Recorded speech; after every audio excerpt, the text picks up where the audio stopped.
ng buhay guys, nandito na naman tayo sa labas. Ang lamig na naman. Dito tayo ulit guys sa labas, maglalakad-lakad tayo dito. Kasi parang nakaka-bored doon sa kwarto na palaging nakahiga.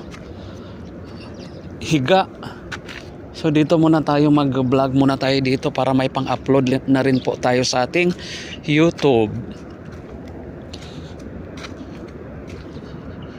So tapos na pala guys yung pinakita ko dati sa inyo na nag-asphalt, no? Tapos na hanggang doon sa dulo. Ang gaganda ng asphalt. Natapos na talaga, no? Yan, mula dyan sa corner ng bakod na yan, papunta doon sa dulo, papunta doon sa dulo, hanggang doon sa dulo guys, yung may dulo doon, no?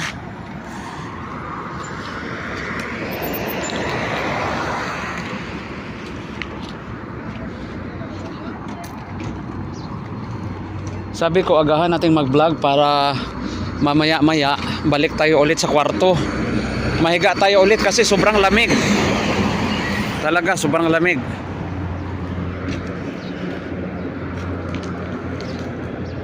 Yan guys, kahit New Year na pasok pa rin sila, no, yung mga Pakistani national, yung nagko-concrete dito. Sila yung nag-aano dito, yung asphalt dyan, no, nung nakarang araw. At saka yung iba dyan nagtatrabaho rin sa mga electrical works. Ang iba is mechanical, no. Yan sila, mga mason, mga civil works. So dami nila guys. Ang lamig talaga dito sa labas.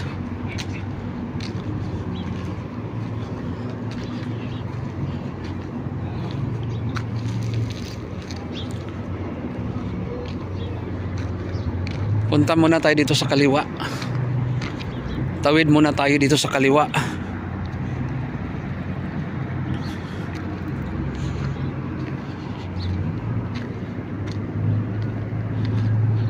Ay maganda at may pala doon sa unahan guys.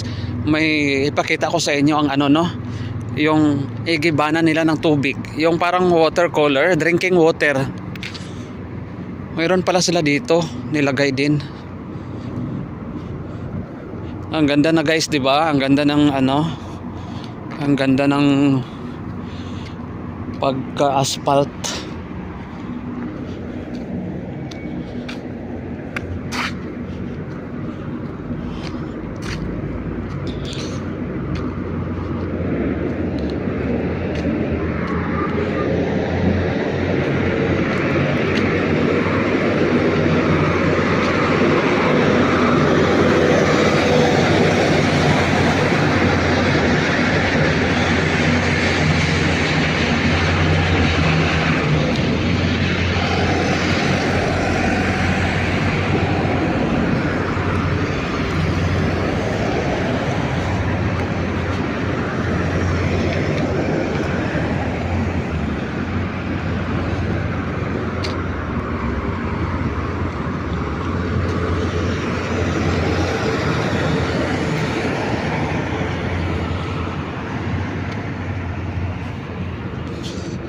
Ito yun guys, ang sinasabi ko sa inyo na igibana nila, no, drinking water.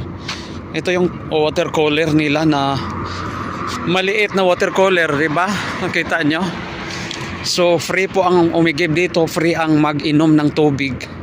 Hindi po bawal, pero sa ngayon sobrang lamig yan guys. Kasi nakatangkis na maliit, oh. Sobrang lamig yan. Tingnan nyo guys. Ito po ang drinking water nila. Yan. 'Di ba? Pwede ka makigib dito basta inuman lang yan guys ng tubig.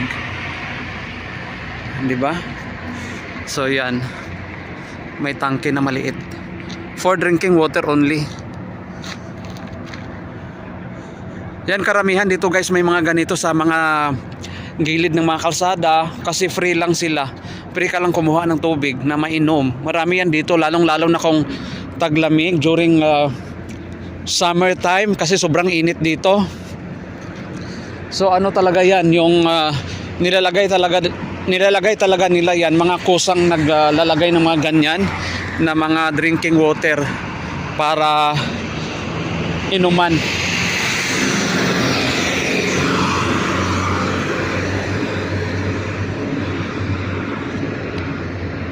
Lakad-lakad muna tayo kasi maganda maglakad sa umaga pag para maging malakas tayo guys, kasi New Year na, New Year. Happy New Year pala sa ating lahat. Year of the Wooden Snake 2025. Siguro itong taon na ito guys, maraming mga ahas sa buhay, no? Lalong-lalo na yung mga maraming mga ups and downs, or maraming mga dapat hindi tayo magtiwala sa kapwa natin ng maigi, kasi maraming ang ahas, or ang year ngayon is wooden snake. So maraming mga ahas sa buhay natin. So ingat po tayo lagi. Huwag lang tayong magpakampante, huwag lang tayong magkumpiyansa, at huwag tayong magtiwala ng lubos sa ating kapwa. Kasi baka mamaya ahasin kayo mga langga, 'di ba? Kasi year of the snake, wooden snake.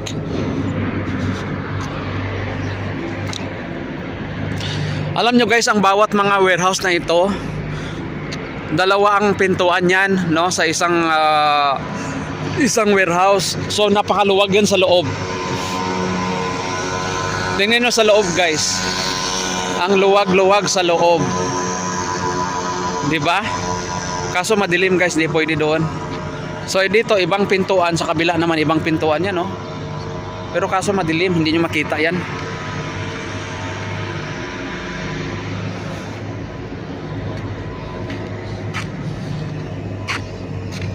Maraming mga nagtatrabaho dito ng mga ibang lahi guys, no?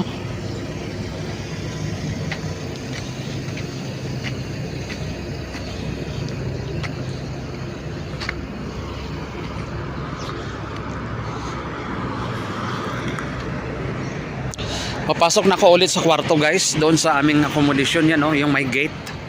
Papasok na ako ulit kasi yung malamig. Magbablog na lang tayo ulit doon sa loob kung ano ang aking ipakita doon sa inyo. Sobrang lamig.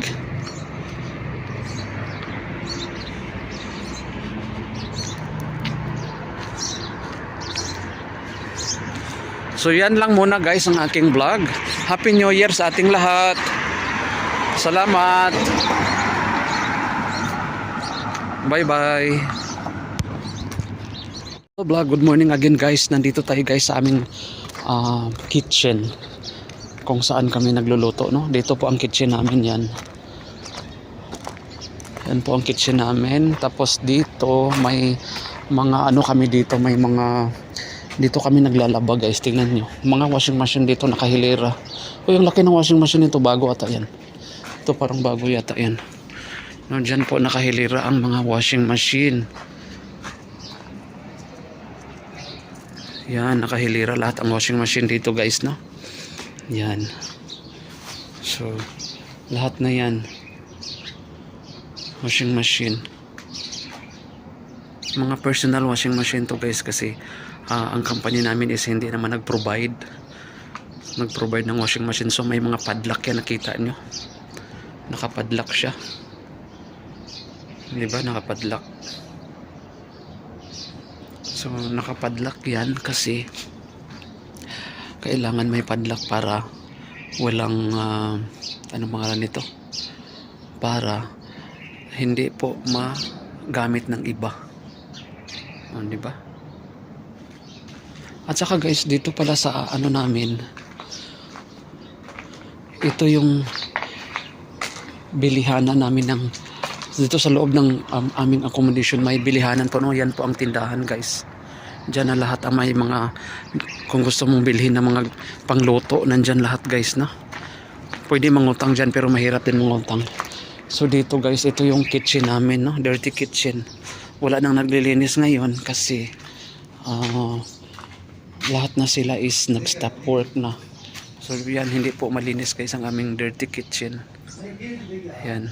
Yan, ito po. May mga gas yan. So madumi na yan, marumi. Tingnan nyo. Marumi siya guys kasi nga wala nang marami palang gas kasi wala na naglilinis guys kasi nag-stop work na kasi walang sahod. Hindi nagpapasahod kaya nga sino naman ang gaganahan magtrabaho na walang kasahod-sahod ang mga workers. Paano ka magpadala sa iyong family? Paano ka magbili ng pagkain mo kung walang sahod, di ba? So, punta na tayo guys doon sa aming kwarto.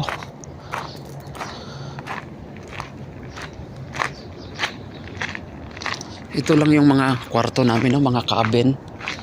Nakaporta cabin. Sobrang lamig guys, kaya nga wala ka masyadong makitang mga tao nasa labas. Tingnan mo. Yan po, mga cabin lang yan.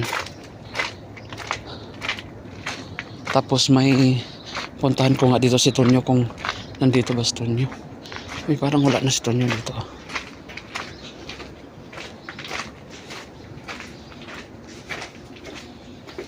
Nalis pala si Tonyo. Ito yung mga kwarto guys, no, ng mga ganito. Lahat ng mga ganito cabin ang room. So dito tayo.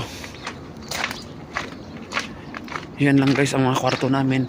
Napakalamig nga talaga kaya nga wala kang makitang mga tao na nasa labas kasi nakatalokbong sila ng mga blanket nila kasi sa sobrang lamig. Tingnan mo. Yan po ang mga forma ng mga cabin guys.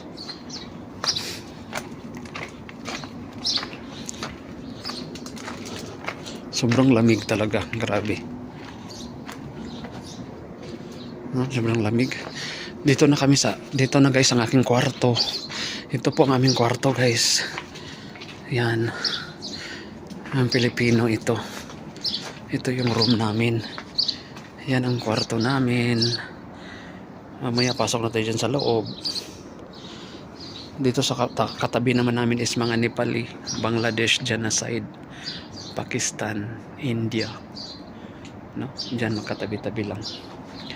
So namatay pala tong sobrang lamig guys. Alam nyo, minsan yung mga tanim masisira siya, no? Or malalanta siya kasi sobrang lamig. Dati mataba tong alugbati na to. So may mga sibuyas din po, tinanim. Ito pala ang tanim ng mga Nepali, mga sibuyas at saka coriander. May alugbati naman din na tumutubo kahit pa paano, diba? So yan lang muna guys ang aking vlog. Magandang buhay, Happy New Year to one and all.